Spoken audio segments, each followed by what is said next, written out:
Okay, hey everyone. I'm here with my friend Sarah. Hi. And Sarah's been visiting for the past just over a week, and I wanted to do a Facebook Live video, just a quick rundown with her of what she has seen and observed during her time here in Honduras. But here in Honduras, it's 8 o'clock, which means for you Michiganders, it's about 10, and I didn't figure you would appreciate having your phones buzz at 10 o'clock at night. So we thought we'd be nice, and we'd pre-record this video to post tomorrow morning for you all to enjoy, or maybe we'll post it later tonight. We'll have to see how that goes. Yeah. So anyway, this is my good friend Sarah, and we were just trying to figure out how long we've known each other, and I think it's like 6 or 7 years. About 6 or 7 years. Yeah. But anyway, it's been a while. We've walked through lots of life together, and it's been wonderful. And she contacted me recently, and she was like, "Can I come down and visit?" And I was like, "Yes, please come down." I finally come down to visit because she's been here for so long and I haven't visited yet.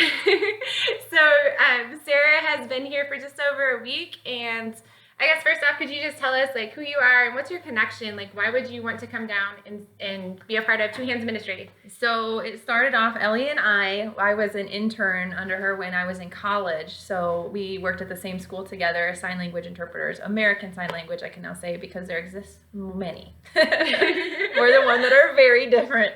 And so, we interned together, and then we kind of have gone like our separate ways. She stayed in education for a while, and I do like freelance and community work and video relay at home, phone calls and stuff like that. But my husband had been kind of pushing me, and she knows this. And your husband is deaf. So you also have that connection. Yes, into right. My husband world. is deaf. I have 2 little boys. They're 3 and 2. They're learning sign language as well, and I interpret at church. And anyway, I knew that Ellie was down here working with the deaf, but I guess it didn't feel like Ellie was working with the deaf in Honduras. It just didn't feel real. And so it's hard when you're so far away to really understand what's happening in another part of the world. Really, really hard. And even though we talk often, like it's still often, at least weekly. And my husband was like, "You should go, you should go, you should go." And finally, I made the time. I came down here. After you've been here 3 years now? Not quite. Not quite. Almost. It's been a while.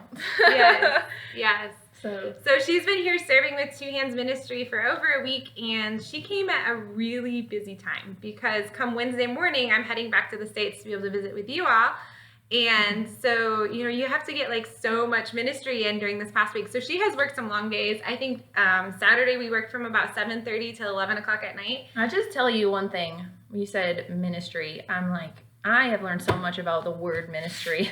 Because if you were to tell me ministry before, I'm thinking this means you're helping people. Ellie's out there and she's helping families and helping deaf people. Really great, right? And there's so much overwhelming behind the scenes stuff that has to be done, like now I understand, and scrubbing the bathroom and talking to people, and talking to people constantly contacting you, like wanting to know, like even these last week as you're leaving, they're like, "Where are you going? You are our source of language. You are our go-to. Our kids now, they're in a routine. So Ellie is a part of their routine, and she's now going to visit you all. So it's like their whole routine is on pause for a while, and there's been a lot of having to answer questions about that too, and it's just everything. It's not just you go to another country to help people. There's so much extra. There's a lot of work. There is a lot of work, and at a little bit of a different pace than in the States, where we could have our list and just get it done. Yes. Today we've had one of those days where you really experienced Honduran culture. Yes. It's the last day before we leave. Tomorrow we're going to do a little bit of sightseeing. So today's our last day in Gracias. And so that means for me, anytime I'm going to the States, that means a lot of cleaning, a lot of packing, a lot of organizing, and just getting the house ready to be vacant for so long. And I'll have friends check on it, but it's still going to be empty. And we woke up this morning and we had no water. We tried to exchange money at the bank, and the bank was... They just indefinitely not going to be able to exchange money today. Then there was one day that the ATM, we walked up and the man literally said, "There's no money today." I'm like, I didn't think that was possible. All of the luxuries we have in the States, just sometimes are non-existent here. Like, "Oh, there's no water." Ellie said, "Yeah, that happens, especially in convenient times." I'm like, how are we going to wash the floors? How are we going to wash the dishes? And I had so much laundry because we've been so busy, but thankfully we have friends with water.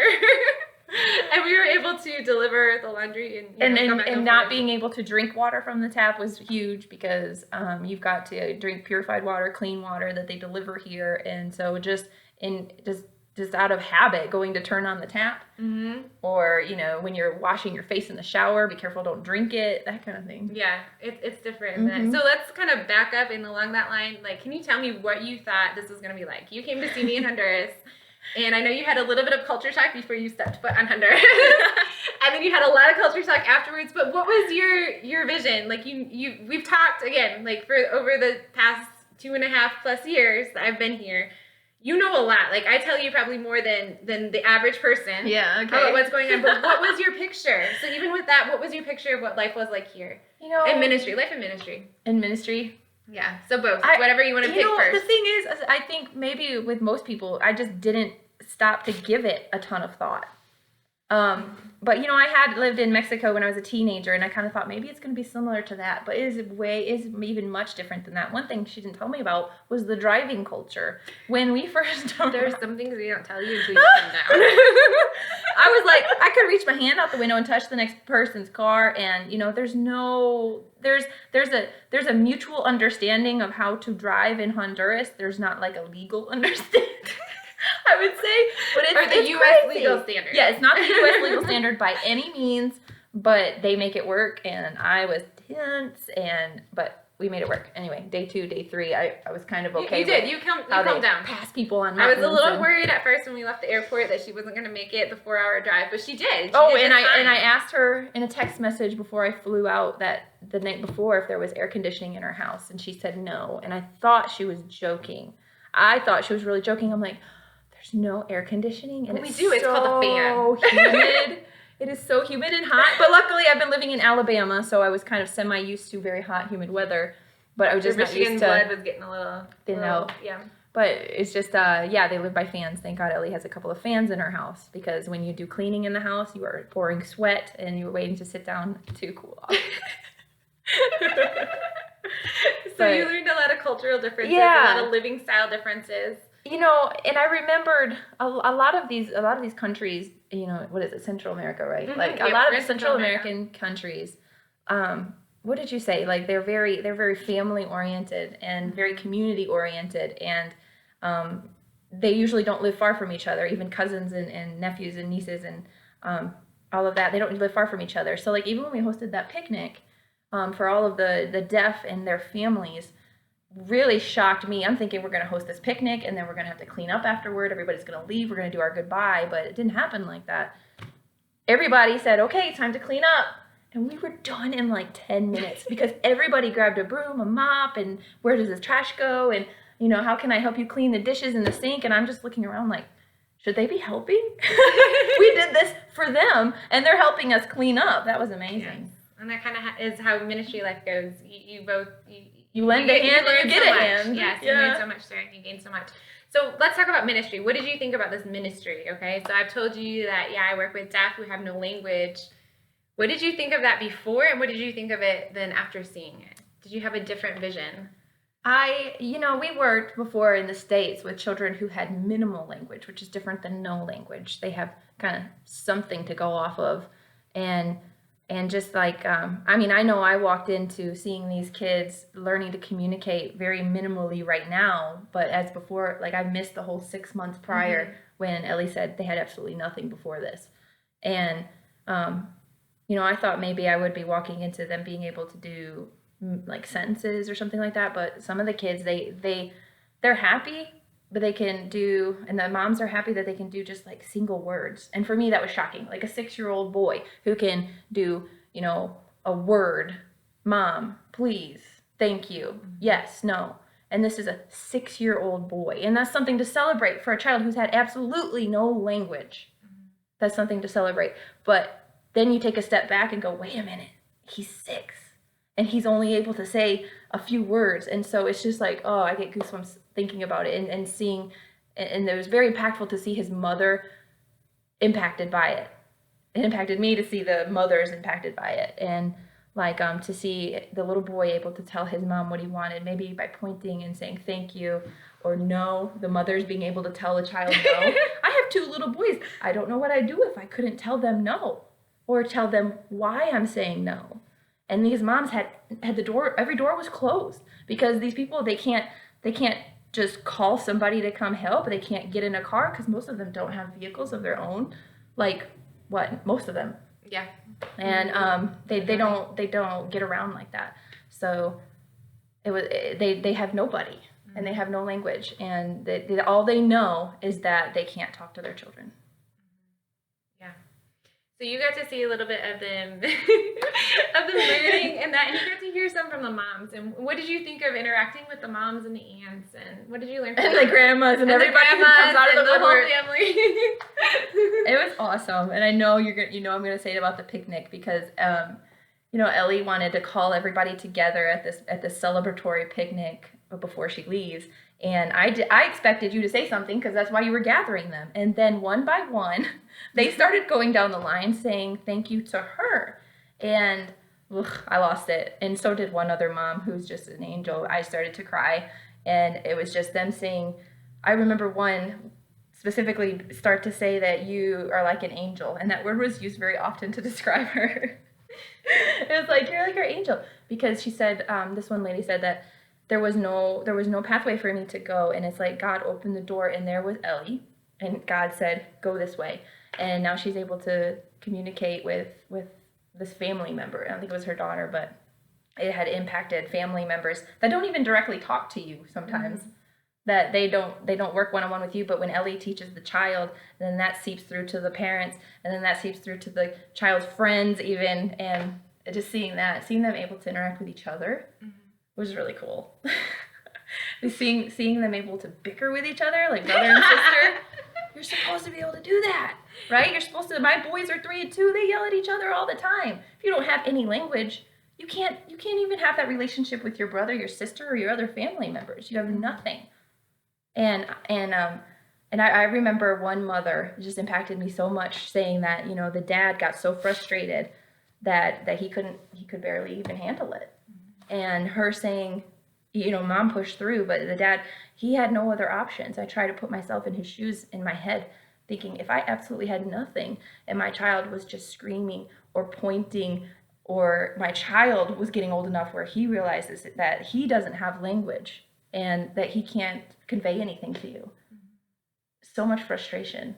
And I feel like it's like this balloon of frustration, and once like Ellie in this ministry goes into the home and starts to open up those doors that haven't been opened, and like you put a pin into that frustration, it starts to slowly leak out, and everybody gets a little bit more of it, and it's just, I can't wait to see these kids in a few years.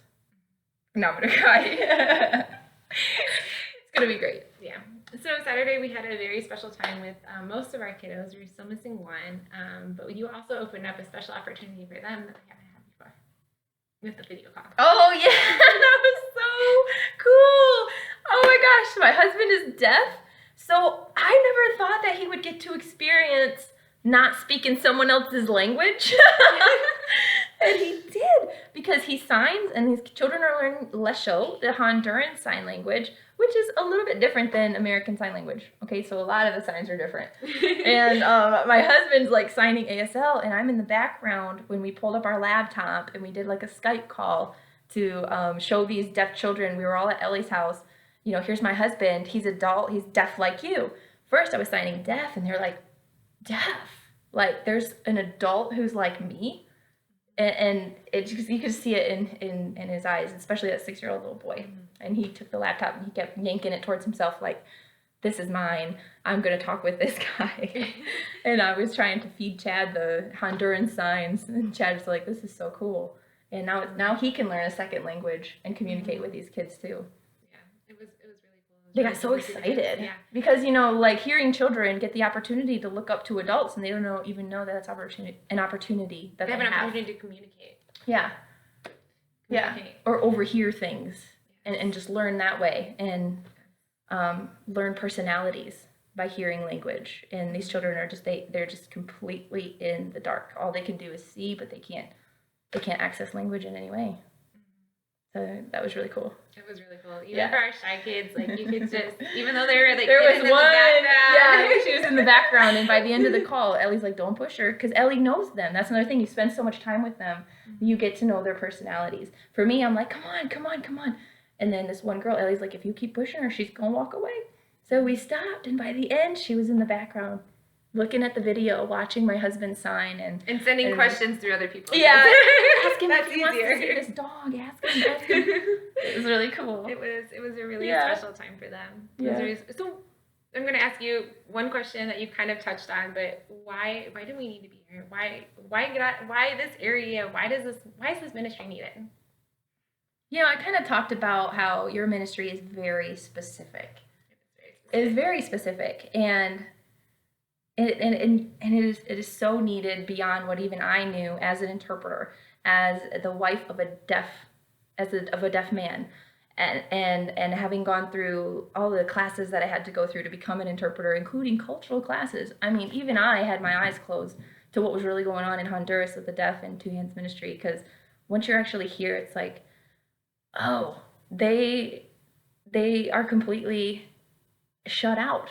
And the parents, I think the biggest thing is the parents, they don't have the resources. They don't have, you know, some of them can't even afford internet. So it's not like they can just go to Google and Google the signs that are often used, and they can't just call a friend. And the culture, another thing that I noticed, the culture doesn't really share with others about people who have what they refer to as disabilities, right? So they don't, it's not something they talk about. So maybe it's also not a physical disability that you can see. Right. You have to actually interact with people, so it's not Yeah. something that is as easily noticed as someone who's missing a limb or other disabilities that are very easily noticed. And if you don't know what to do with your deaf child, why are you going to share that with somebody else? Hey, I have a child who is deaf. I mean, the mothers were closing up, and they didn't know what to do. And I think we realized it was a small world, because one mom was working with another's aunt who had a deaf child in the family around the same age, and they didn't even know it.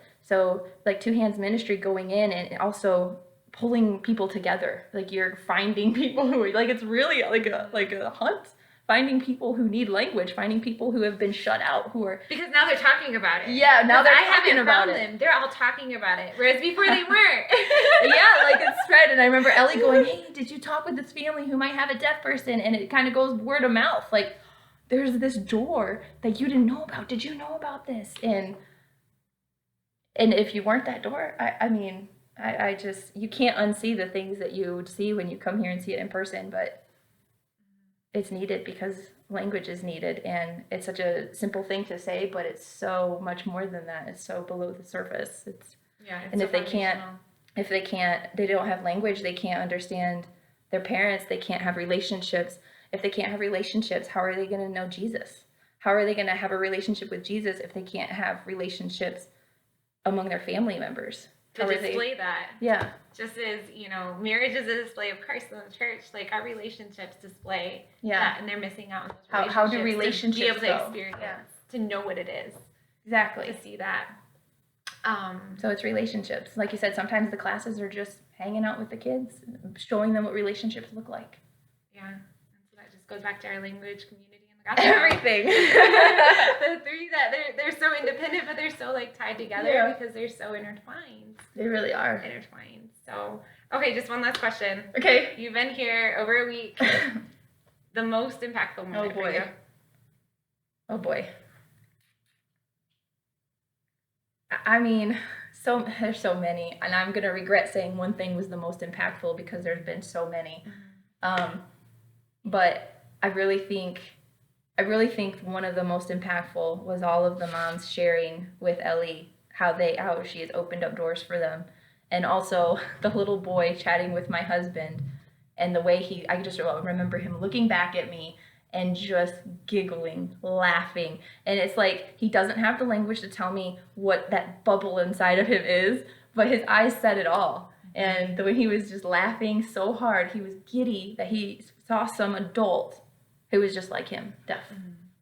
And this is the same child who mom was just explaining about how unsociable he was, about how scared he was of people, about how isolated he was, about not wanting to participate in church and not wanting to do all this. Yeah. Long-term But- language deprivation is traumatizing.